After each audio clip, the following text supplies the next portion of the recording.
ఆత్మాత సర్వభూతేషు యొక్క ఈ సుఖోపలబ్ధితో పాటు దాని యొక్క రెండవ పక్షం కూడా నాకు స్పష్టంగా కనిపించింది. ప్రపంచంలో దుఃఖానికి కొదవలేదు. కష్టము, క్లేశము, శోక సంతాపములు, అభావము, దారిద్ర్యముతో అనేక మంది వ్యక్తులు నరకయాతనలో అనుభవిస్తున్నారు. సమస్యలు, బాధలు, అనేక రకాలైన ఉద్వేగాలు మనుషులను తినివేస్తున్నాయి.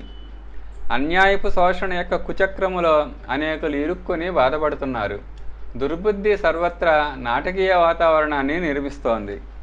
అపరాధాలు, పాపముల దావానలాల్లో కాలిపోయి చేత్కారాలతో, వేదనలతో బాధపడేవారి గురించి చూస్తూ వింటూ ఉంటేనే ఇంత వ్యధ కలుగుతూ ఉంటే ఇవన్నీ భరిస్తున్న వాళ్ళ పరిస్థితి ఏమిటి?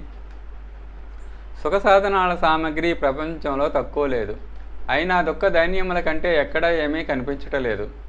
ఒకరికొకరు స్నేహ సద్భావనలతో సహకరించుకోగలిగితే ఈ కష్ట వేదనల నుండి తప్పించుకోగలరు. ప్రగతి, సమృద్ధి యొక్క సద్భావనలు తెచ్చుకోగలరు. కానీ ఏమి చేయగలం? మనోభూమియే వికృతమైతే, ఆలోచన విధానమే తలక్రిందులైతే, అనుచిత క్రియాకలాపాలే చేస్తూ ఉంటే విషవృక్షాన్ని నాటుకుని అమృతఫలాన్ని ఎలా ఆశించగలం?